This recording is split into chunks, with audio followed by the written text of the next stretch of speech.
sinasabi ko, there is something about the leadership of Martin Romualdez that turns ordinary people into monsters. Alam nyo, kung patas itong Quadcom at nakikinig sa Supreme Court, kasi ang problema sa ating mga members of the House of Representatives ngayon na nasa Quadcom, they think they're above the law. Sinabi na ng Supreme Court ang guidelines on how to cite for contempt. Eto naman si Paduano, sasabihin, puno na. Paano puno? Wala kang ginawa kundi mag-contempt by and disregarding the ruling in Ong versus Senate Blue Ribbon Committee.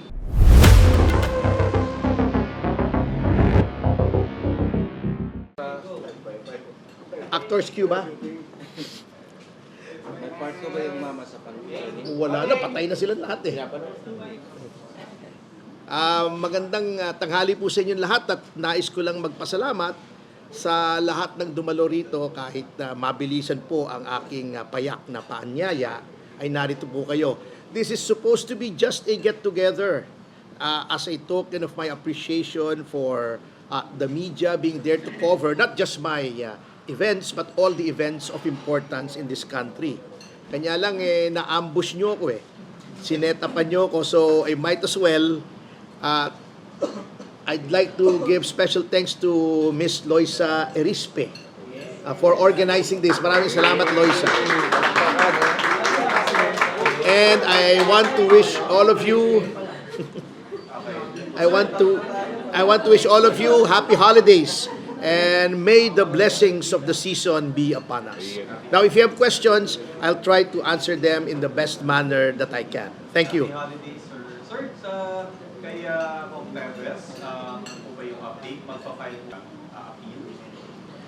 I cannot say much, about Congressman Teves because, strictly speaking, the ball is in the court of our lawyers in Timor-Leste. But of course, I'm almost certain that we'll file an appeal. And the appellate process will be underway pretty soon. So that is the extent of what I can say. And I wish to add that Congressman Teves is in good spirits and he's confident that on the merits, his case will eventually attain victory. That is all I can say on the matter. Salamat din po for asking. Comment, sir, kasi sinabi ng DOJ likely ay i-uphold din yung decision ng court. Ano po masasabi nyo? They have been saying that for the longest time. 2 taon na yata nilang sinasabi yun. But the fact remains that Congressman Teves is still in Timor-Leste and the fact remains that all of their predictions have been proven wrong. Di ba? Ilang beses na nilang sinasabi, ganitong buwan, nandito na, wala nangyari, ganitong buwan. Nag-umpisa yan nung sinabi ni Secretary Remulla na parating na daw, di ba? Doon sa airport. Naghintay kayo ron. Wala ni Anino ni Teves. Then, kung ano-ano, if you Google it, napakarami nilang timetables na ibinigay. Pero hanggang ngayon, wala pa rin. So, I would say that the Secretary is the boying who cried wolf. So hopeful kayo, sir, na may hope pa na mapaligtad yung decision? We don't know. Kaya nga, I do not know where the confidence of the DOJ is coming from. Do they know something that we do not? If there is something going on and there are influences being brought to bear on the judiciary of Timor-Leste, mabigat po yun. As for me, I will leave it to the judicial processes available to Congressman Teves in Timor-Leste. Nabasa nyo na yung ruling ng Court of Appeals? Malakit yung Court of Appeals nila eh. Oo Malakit si Court of Appeal. Nabasa mo na ba yung ruling? Yes, I have. The two were in favor of extradition and there is one dissenting opinion. Ano ba sa maganda sa dissenting? Kasi basically, alam natin yung sa... Ano ba maganda sa sinabi sa dissenting? Well, you'll have to read it for yourself. Kasi pagka diniscuss ko yung merits, I will be no better than the DOJ. Ang sinasabi lang, in some, sinasabi lang doon na kung ibabasin natin sa applicable rules including the Timor-Leste Constitution, hindi dapat extradite. But I'm sure you all have copies of that decision. Nasa inyo na ba, di ba?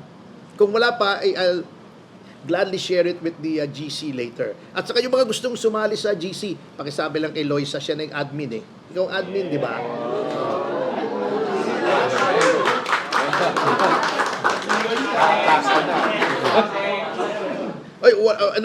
walang bias yan. She just wants a faster dissemination of the news. Di ba? Para sa bayan. Para sa bayan. Thanks, Loisa. Anong sitwasyon ba ni Congressman Teves ngayon? Is he still under house arrest? Alam ko parang hindi na. Wala na. He just cannot leave TL because his passport has been cancelled. But they cannot deport him because he entered the country legally and he has committed no crimes under Timor-Leste law. So, he's a free man within Timor-Leste. Sir, pero naghahanda na po ba yung camp nyo in case pabalikin nga po siya dito sa Pilipinas? Well, as they say, hope for the best but expect the worst. Sir, paano niyo po pinaghahandaan considering isa po sa concerns ni former Congressman Teves yung alleged threats against his life? Again, another saying, we will cross the bridge when we get there. Medyo matalinhaga muna ako ngayon. So marami nang kumakalat na chismis about how... Yung kay Maris Racal, Sige nga, sir. Yun na lang, sir. Mukhang interesting pa yan. that's so hot. Hindi, sir, may ano kasi parang narinig ko na parang Mr. Teves daw is engaging in business there, gaming. How true is that? Gaming? Speculate lang yan. Well, sino ba nagsabi? Kung DOJ, well, you should take it with a grain of salt. Hindi siya. Samahan niyo na ng patis. Pero sir, anong pinagkakaabalahan niya doon? Paano yung buhay niya doon? He's with family, tama po ba? Well, I cannot say that without violating a lawyer-client confidentiality. Basta he's there, at least he's safe, and we will let the process take its course. Sir, may nabanggit na si BP na pareho daw sila na parang gano'n yung kay Teves din na nangyari sa kanya. Totoo naman. Kita nyo Look at the pattern. First, ang una ay tinanggalan ng security. Not just security in the sense the bodyguards, but in the case of Congressman Teves, di ba kinancel ng walang dahilan ng lahat ng kanyang firearms license? Di ba? Then, tinanggal ng security to give them, to disempower them. Then, dinimonize nila.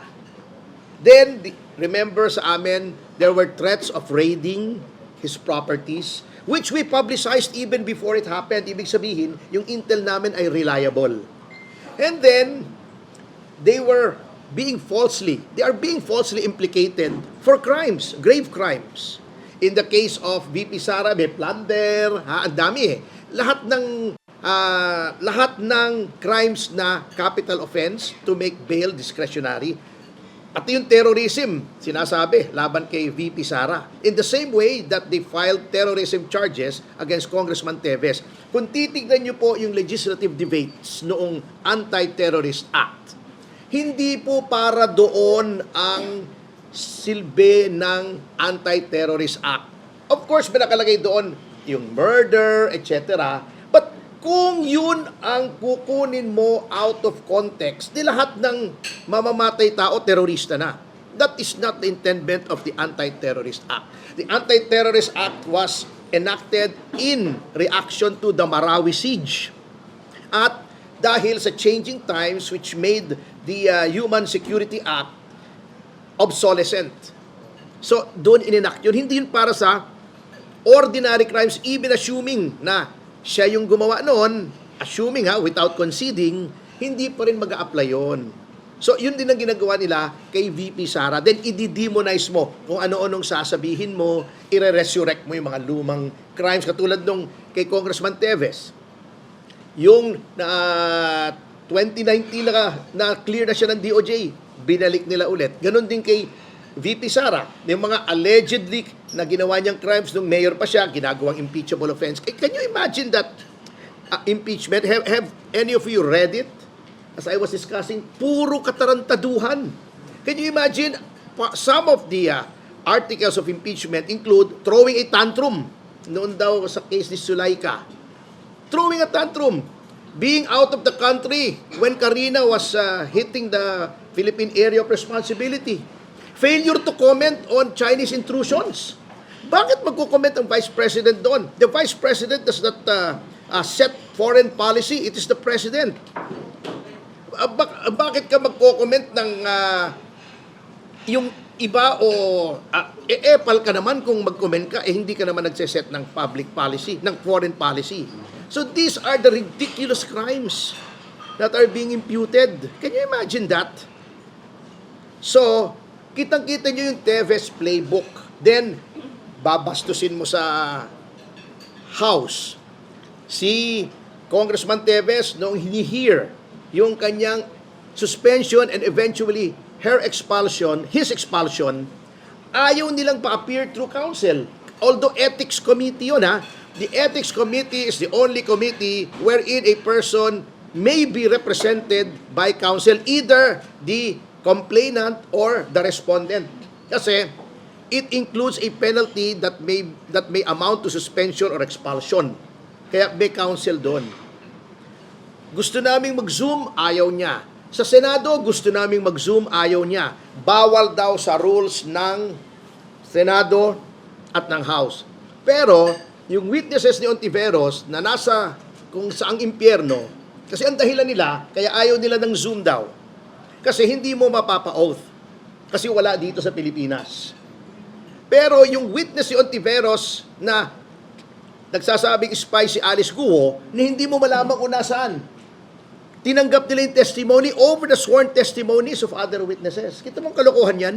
Ang dami nila. Nung trial, nung hearing ni Pastor Kibuloy sa Senado, pinayagan nila mag-Zoom yung mga witnesses against Pastor Kibuloy. Si Teves din lang pinayagan. Those are the same rules that prevailed in both instances. Pero pag si Teves, ayaw lang pa-Zoom. Yung iba pina-Zoom nila. So, double standard. So, kitang-kita nyo na talagang there is an attempt to persecute both Sara Duterte and Congressman Teves. It's in the playbook. Kasi, in the case of Congressman Teves, ano pa lamang umpisa pa lamang, kumbinsido na yung Pangulo na guilty siya. Paano ka makakakuha ng justice? How do I know this? Because the President himself told me in a meeting confirmed by the Speaker, doon sa bahay ni Speaker sa San Miguel, malapit sa Malacanang, they met with me. And I was telling them why this was happening, why he was not being given due process. And I asked the President point blank, because we've known each other for quite some time. Loyalista po ako, I'm not ashamed to say. Sabi ko, Mr. President, are you saying that you are convinced that Congressman Teves is guilty? Sabi niya, yes, based on the information. Sir, paano ba kami makakakuha ng justice sa inyo? You are the chief executive. The Department of Justice is under you. The investigation has barely started. How can your cabinet, under the doctrine of qualified political agency, say that he is not guilty, at least enough to find probable cause, when the head of the executive himself is saying that he is guilty? Hindi ka pwedeng kontrahin ng Department of Justice, ng Secretary of Justice. Because he is a member of the cabinet, therefore his opinion should be in line with the executive. Otherwise, he can leave or he may be fired.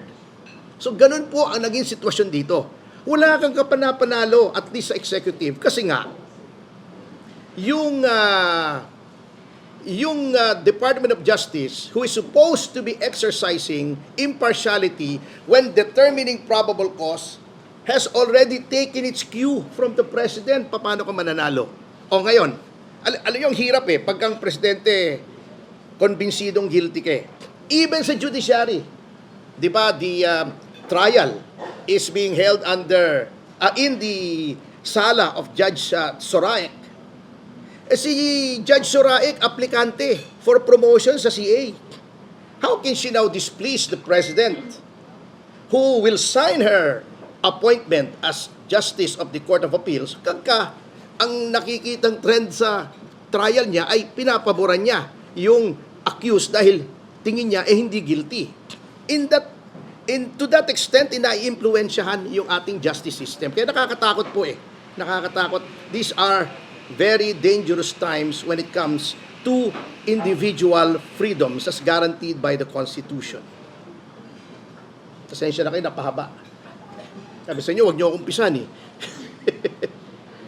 So, may feedback ba kay Congressman medyo tangential eh. Kasi Mount Canlaon has erupted and people are, there's an emergency there. Right? Sino? Si Congressman Teves.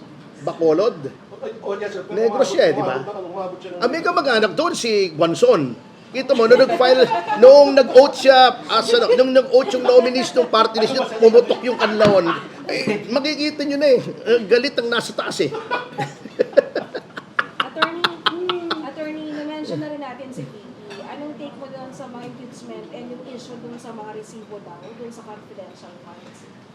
Ito nga sinasabi ko dun sa aking komentaryo, dun sa aking show. What part of confidential do they not understand? Yung confi o yung dential?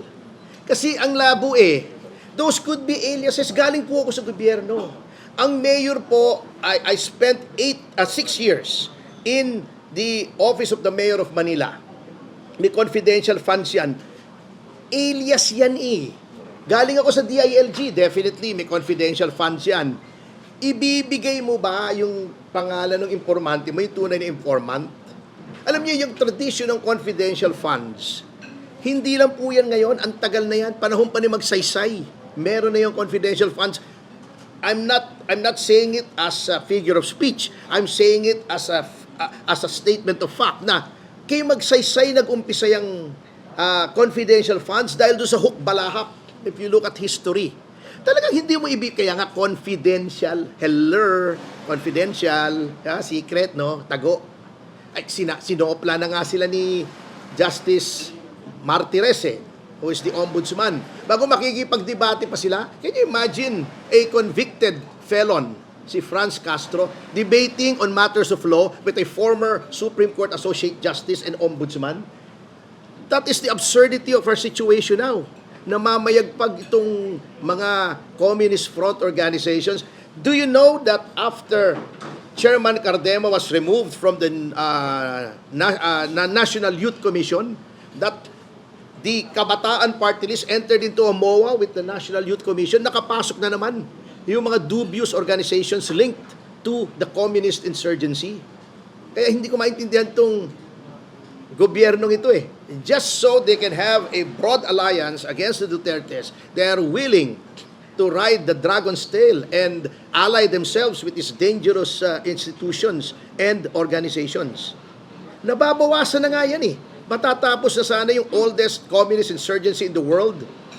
Ngayon, yan, namamayagpag na naman yung kanilang mga surrogates, yung kanilang mga puppets sa both in the House and in NGOs. Sir, change topic, pasensya na. On Okay lang. Cassandra, Change the topic nga eh. Sir Cassandra, ano na sir yung magiging moves natin for her, lalo na she's been parang under detention for how many months already, tapos magpapasko pa? Yun nga, yun ang aking sinasabi dyan. Kaya in a previous press con, sinasabi ko, there is something about the leadership of Martin Romualdez that turns ordinary people into monsters. Kaibigan ko yung si Dan Fernandez, si Paduano, I know them, si Luistro. Kasama ko pa sa Hong Kong yan nung nag-trip kasama ni GMA. Mabait yan eh.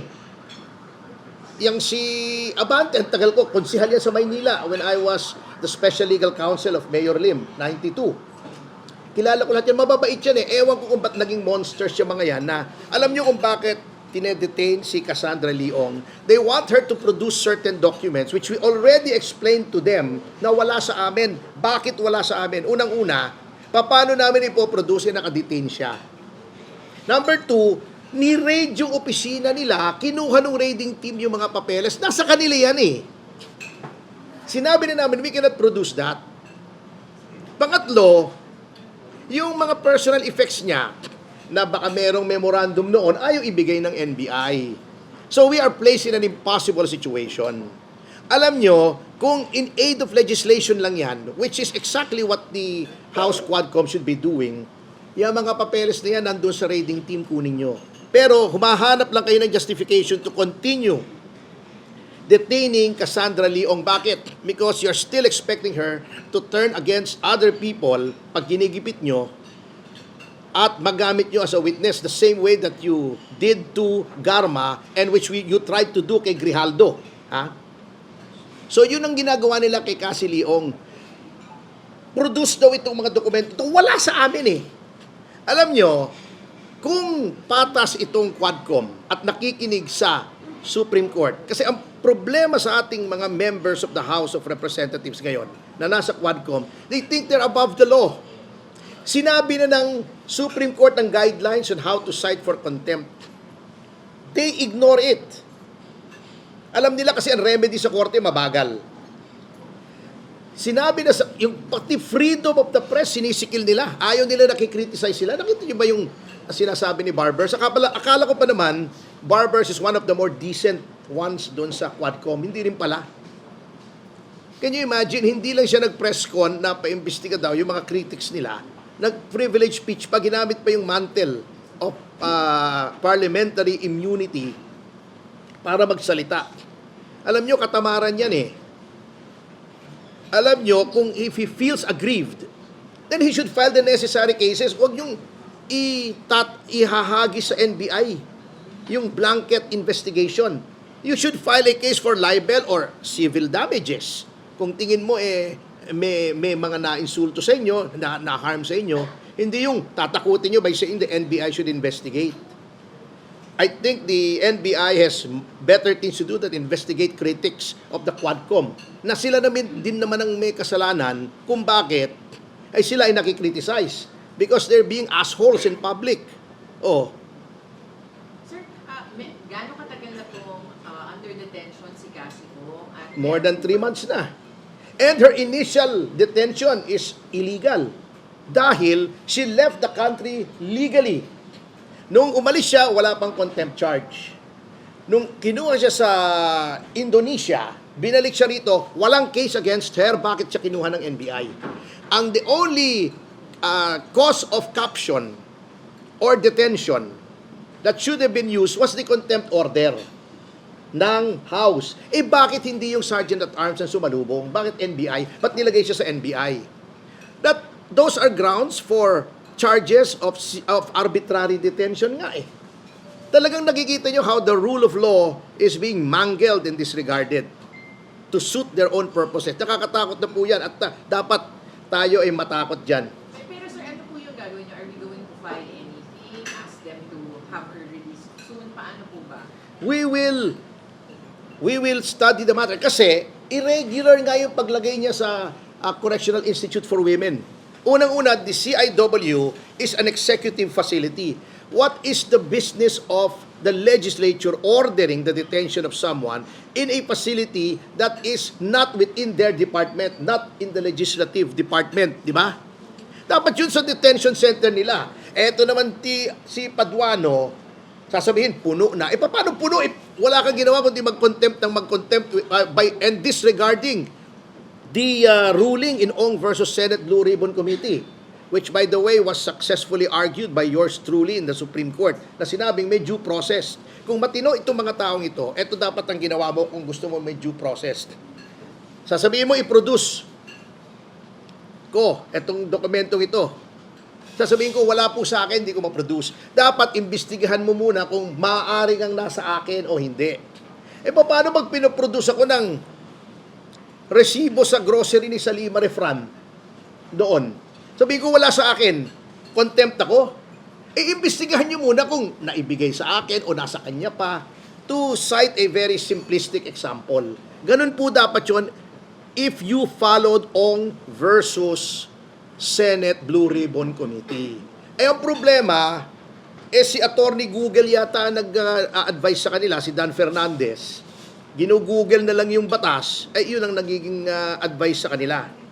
So talagang abuse of legislative powers tong ginagawa nila sa Lima eh. Grabe talaga eh. Bakit Correctional Institute for Women is a facility for persons who have been convicted in the first instance. It is not a detention facility for those cited for legislative contempt. So bakit? Alam nyo, eto example sa Lima, huli na to. Kung natatandaan nyo yung fertilizer fund scam, 2008 ba ito? 2009. May kliyente ako roon, si Jaime Paule. Ang chairman ng Blue Ribbon, si Gordon. Sinight nila in contempt yung aking kliyente, pinadala sa Pasay City Jail. Noong naghain kami ng habeas corpus petition, na-realize siguro ni Gordon na mali. Sapagkat, yung warden ng Pasay City Jail, ayaw tanggapin si Jimmy Paule, yung kliyente ko. Sabi niya, paano ho namin tatanggapin ito? City Jail ho kami. Wala naman itong commitment order ng court. Hindi naman ho kami sakop ng legislature. So, ang ginawa nung warden, nilagay lang sa opisina si Jaime Paule out of respect for the Blue Ribbon. Pero hindi kinulong. Nung nag-habeas corpus kami, Gordon, being a lawyer, probably realized that he was on legal quicksand, pinarelease yung kliyente ko. At least, si Gordon, alam niya yung limits ng legislative power. Itong Quadcom, wala na silang pakialam, grabe. Talagang monsters na eh. Sir, saan niyo po balak yung for custody and kailan po? Well, tignan natin, baka naman may ounce of decency left dito sa mga taong ito at i-release naman siya for humanitarian reasons. We are just hoping na merong konting humanity pa itong mga taong ito. Sir, but how hopeful are you considering extended na nga po Eto pa ha, well, speaking of that, eto pang isang strategy na style bulok eh. Noon, si Gordon attempted to extend yung detention ng mga kliyente ko dun sa Farmally by saying, magpa-file muna kami ng preliminary report. Kasi, under the doctrine of Balag versus Blue Ribbon, pag nag-file ka na ng report, dapat yon functus officio na yung iyong committee, dapat lahat ng contempt orders lifted. Si Gordon tried to go around that by saying na preliminary report, wala pong ganun sa rules ng preliminary report. That's BS. Palusot yon. Pag nag-file ka ng report, that's it. Yun na. Tapos na. Functus officio ka. Yet, they want to bend the law. They want to disregard the law for their own purposes, for their own political purposes, by saying, preliminary report pa lang ito, hindi pa ito yung final report. There's no such animal. Huwag kayong magtanong kasi kay Dan Fernandez, puro mali advice niyan. Nag-google lang yan eh. So, sir, possible po ba Supreme Court? Well, habeas corpus ano naman, pare-pareho naman ang jurisdiction. May pwede ang RTC, pwedeng CA, pwedeng Supreme Court. Because we're extended hanggang December 24 na. Wala sinasabi kung hanggang kailan. Yun nga ang mabigat eh. You can readily see yung kalokohan dito eh. Kumusta naman po, sir, si Cassie? Kasi parang noong November, nagsasuffer daw po siya ng mental breakdowns and I would not be an expert on that. We will just leave it to her doctors to determine her state of mental health. I would not want to conjecture. pero may update, sir, dun sa parang request po niya na magkaroon ng companion. Let me check, ibang lawyer nag-handle noon eh. Pero, dapat naman yung strictures that govern convicted prisoner should not cover her. Hindi naman siya convicted eh. Yun lang ang amin. Hindi mo pwedeng sabihin special treatment yon. Kasi she has not been found guilty of any crime. She has not been charged of any crime. Her only crime, if you may call it that, is to exercise her constitutional rights to remain silent and against self-incrimination. Para sa mga Quadcom, crime na yun eh. Basta hindi nila marinig yung gusto nilang marinig, crime na yun, contempt ka na. Yan ang kawalang-hiyaan yung mga Quadcom. Alam nyo, magkakarma yung mga yan, maniwala kayo. Ito yung nangyari kay Gordon, olats. Meron bang limit under the law kung how long you can be held in contempt? Dapat, dalawa eh. When a committee report is filed and or when that particular Congress, in this case the 19th Congress, adjourns. Magpa-file doon sila ng report, that should be the end of it. Pero tinatawag nilang preliminary report. Ano ba ng klase yun? Palusot yan eh. At obvious naman. So unlikely, sir, that you have to spend years behind in detention. In theory, until it adjourns finally next year. So hindi mo naman pwede i-keep yan indefinitely. Wala na yung Arnold versus Nazareno na doktrina. Tapos na yon. Hindi pwede. Overturn na yun. Kasi kalokohan naman eh. I-hold mo indefinitely without even a crime. Just because hindi ayaw gawin yung unang, either hindi magawa physically, katulad ng mga documents, wala siya, or hindi pwedeng gawin legally because of constitutional rights. And then sasabihin nila, hindi daw applicable sa kanila, sasabihin ni Luistro. Sinulatan ko sila, ayaw na lang nila ilabas. Sinabi ko sa kanila, nag-cite ako ng mga cases that the right to remain silent and against self-incrimination applies to all proceedings, administrative, legislative, criminal, civil. Merong ganung kaso. Pero hindi nila ilalabas kasi pahiya sila eh. Sir, sorry, balikan ko lang po yung kailan niyo po ipapayag. Kasi you said... Wala pa eh. We're still looking. Sabi ko nga, baka naman may shred of humanity pang natitira kahit papaano Sir, pero dito yung sa... parang indefinite na po yung order and umaasa nga po kayo. Pero hanggang kailan kayo, sir, aasa? Well, as long as we can because we still would like to give the Quadcom the benefit of the doubt. Pero kung talagang hindi na sila tao, then we will have to do what we have to do. Marami naman kaming maaaring magawa eh. Wag po silang mag-alala, baka akala nila ngayon ay namamayagpag sila.